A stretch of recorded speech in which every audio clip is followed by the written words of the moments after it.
Wuthering Heights by Emily Brontë, Chapter 28. Recording by Ruth Golding.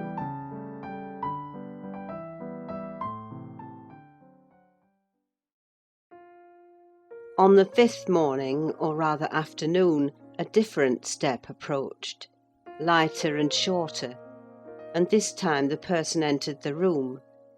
It was Zillah, donned in her scarlet shawl, with a black silk bonnet on her head and a willow basket swung to her arm. "Eh, dear Mrs. Dean!" she exclaimed.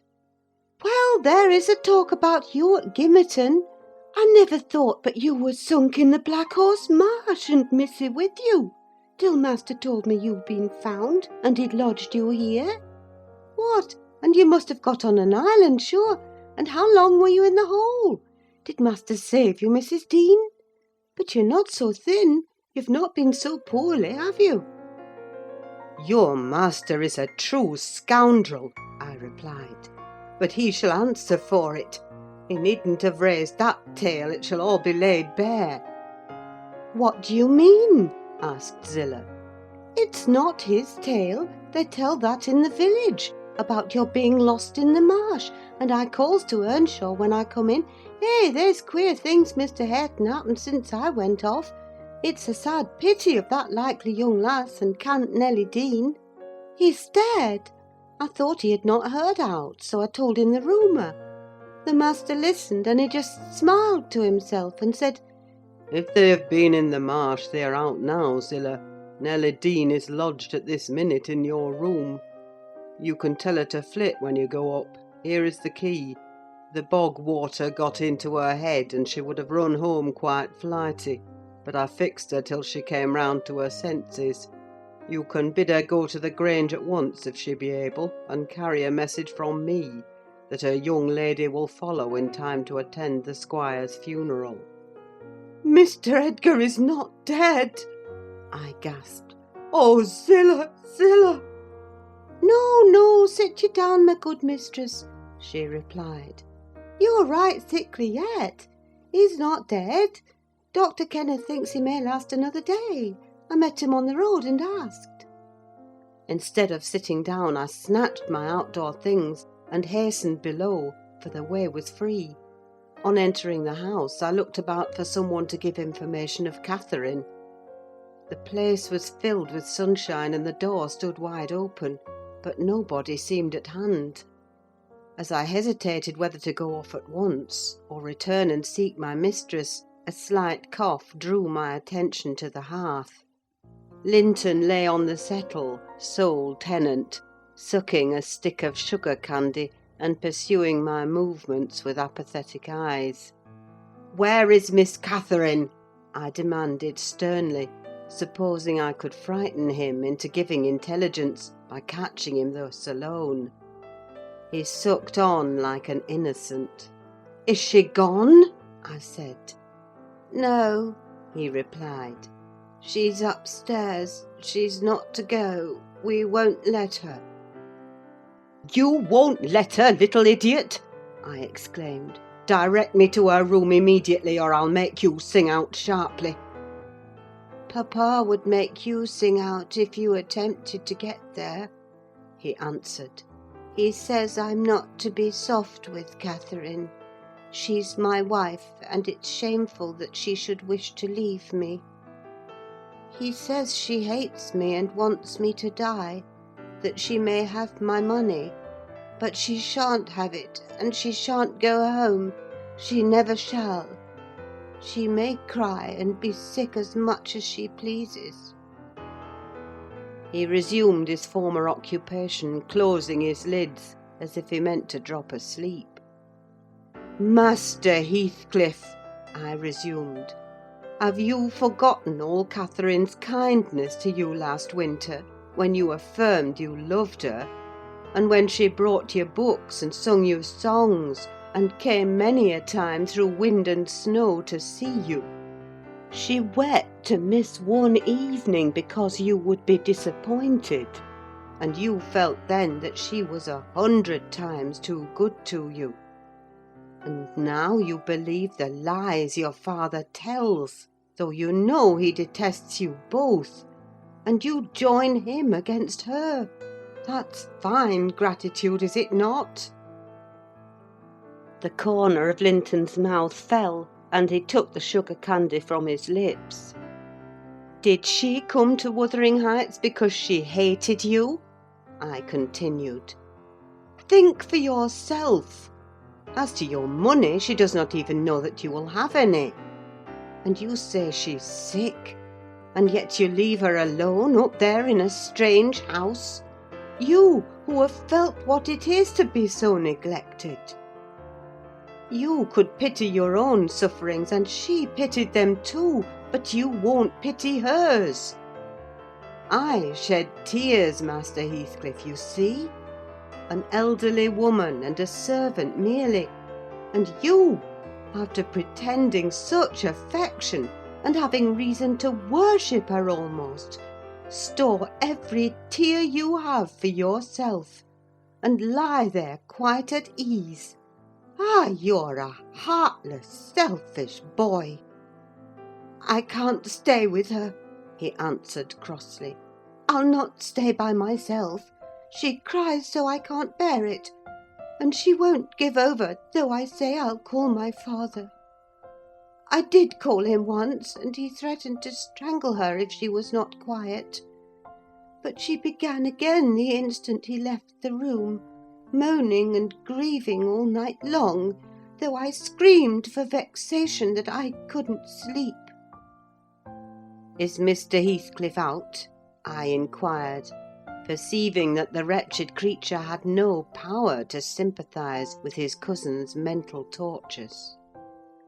"He's in the court," he replied, "talking to Dr. Kenneth, who says uncle is dying truly at last.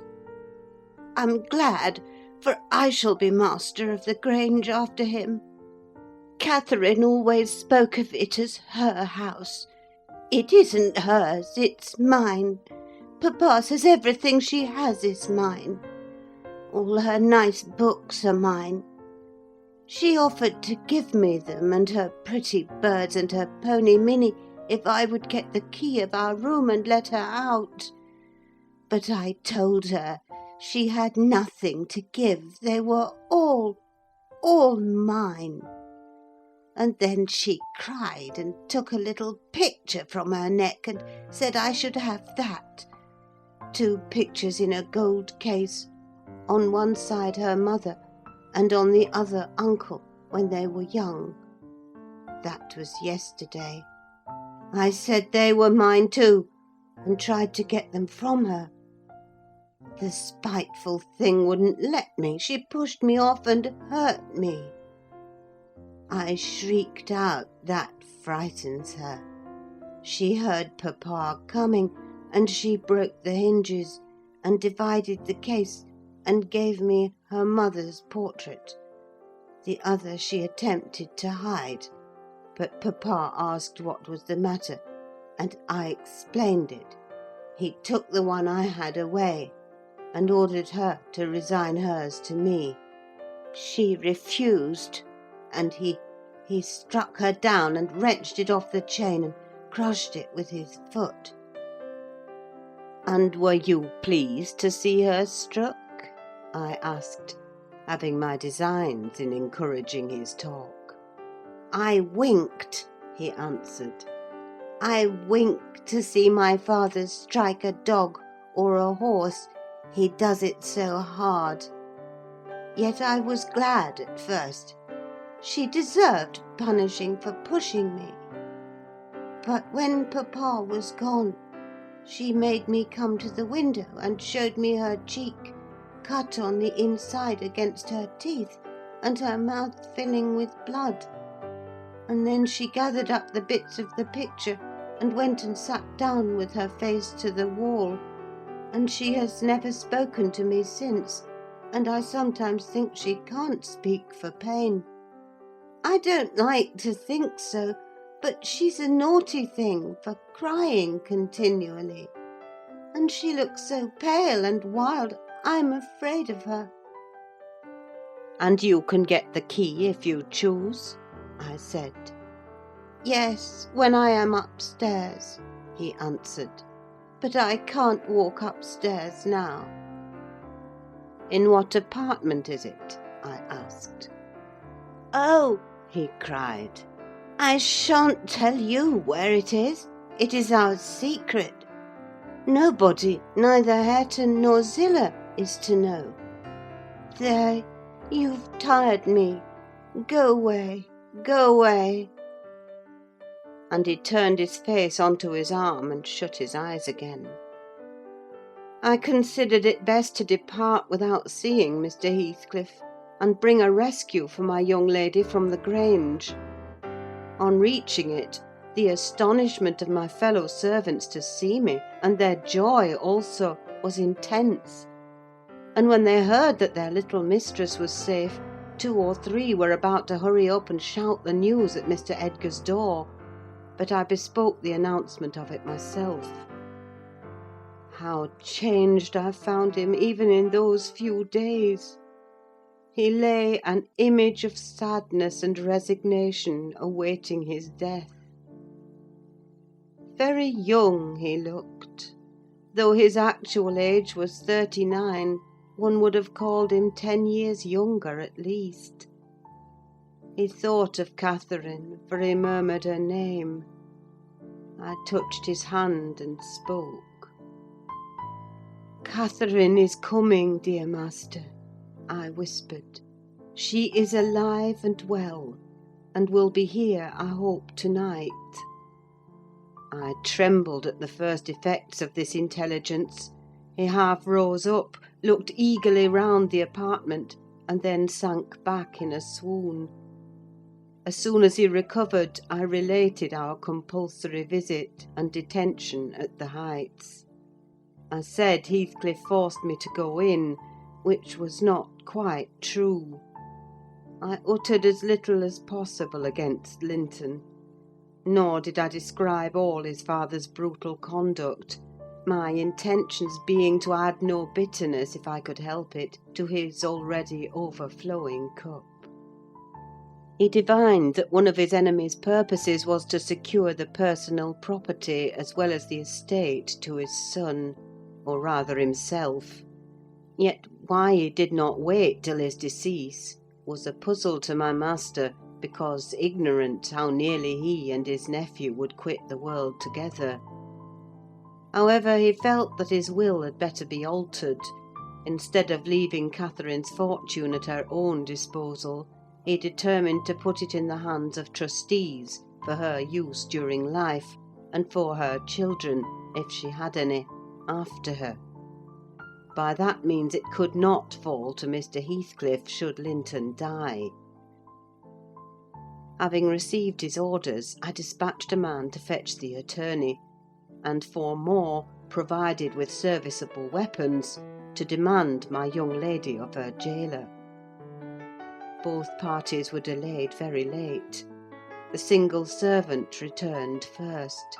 He said Mr. Green, the lawyer, was out when he arrived at his house, and he had to wait 2 hours for his re-entrance. And then Mr. Green told him he had a little business in the village that must be done, but he would be at Thrushcross Grange before morning. The 4 men came back unaccompanied. They brought word that Catherine was ill, too ill to quit her room, and Heathcliff would not suffer them to see her. I scolded the stupid fellows well for listening to that tale, which I would not carry to my master, resolving to take a whole bevy up to the Heights at daylight, and storm it literally, unless the prisoner were quietly surrendered to us. Her father shall see her, I vowed, and vowed again, if that devil be killed on his own door-stones in trying to prevent it. Happily, I was spared the journey and the trouble.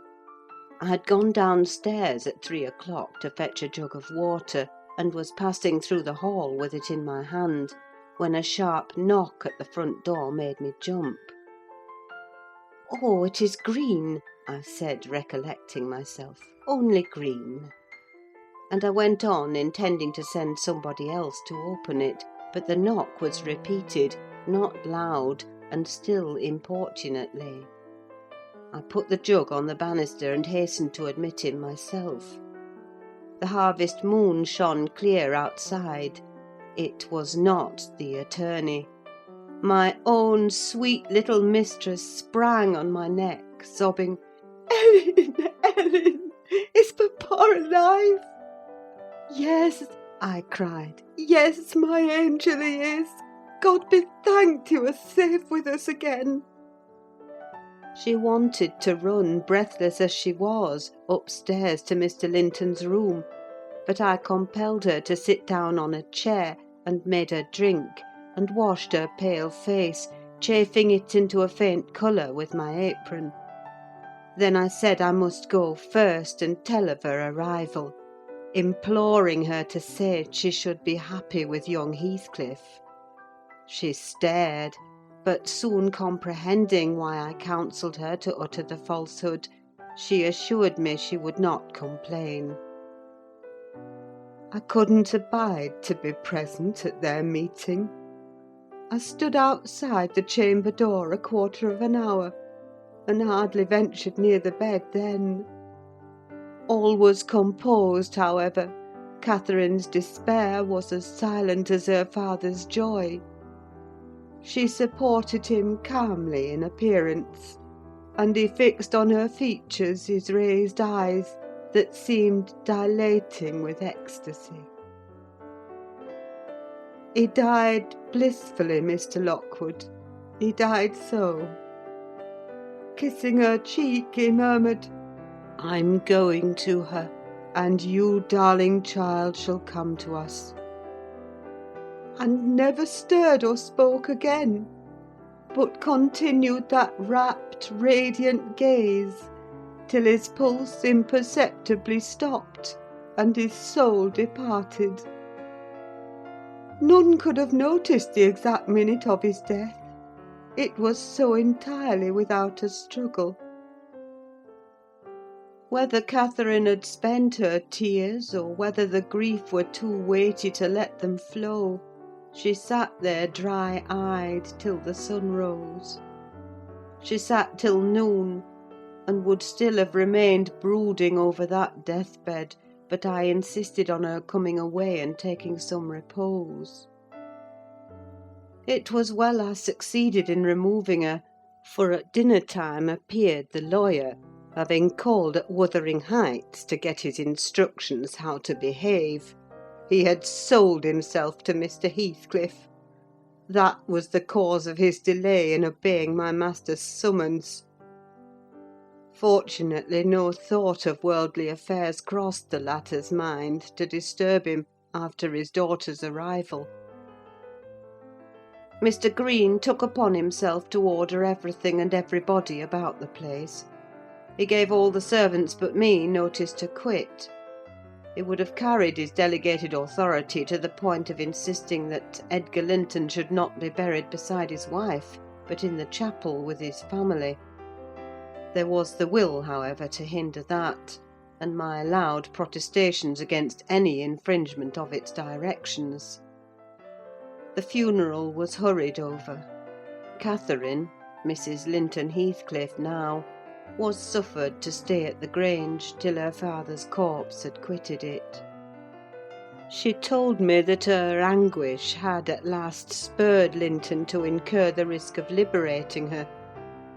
She heard the men I sent disputing at the door, and she gathered the sense of Heathcliff's answer. It drove her desperate. Linton, who had been conveyed up to the little parlour soon after I left, was terrified into fetching the key before his father reascended. He had the cunning to unlock and relock the door without shutting it, and when he should have gone to bed, he begged to sleep with Hareton, and his petition was granted for once. Catherine stole out before break of day. She dared not try the doors, lest the dogs should raise an alarm. She visited the empty chambers and examined their windows, and luckily, lighting on her mother's, she got easily out of its lattice and onto the ground by means of the fir tree close by. Her accomplice suffered for his share in the escape, notwithstanding his timid contrivances. End of chapter 28.